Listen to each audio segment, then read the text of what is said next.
ni gute abantu badakwiye kugira nk'abantu bize, kuko buriya iyo tugiye kwiga wa mugani hari ubwenge umuntu akura mu ishuri ariko hakabaho na bwa bundi ukwiye gutekereza ubona hanze. Ni gute abantu bagabanya izo expectation ahubwo bo bakareba uburyo ki bashobora kwibyazamo ibisubizo nka bimwe nyakubahwa Perezida wa Repubulika aratubwira ko intore ari yishakamo ibisubizo. Bafasha abantu babuze akazi nk'uko nguko twajya mu Rwanda twe tugiye gushaka abantu babuze akazi kandi barangije kaminuza bari mu rugo bihebye.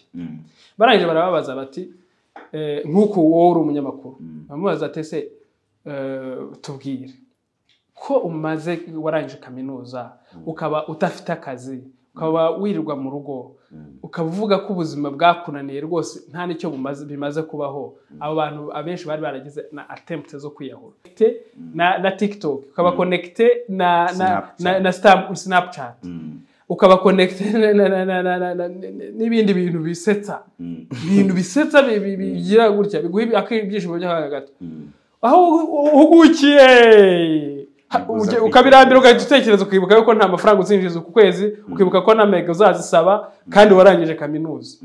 Ubuzima bugahita uvuga ati ubu navuki cyundi. Urumva depression nanoza na stress ntago biturutse muri ako kanya, biturutse ahubwo kuri habit wagiye ukuza, ahubwo ukajya wibuka nyuma wagira amahirwe ukabona ikintu kikugira busy. Tujye kureba match ukaba wagurutse, tujye kureba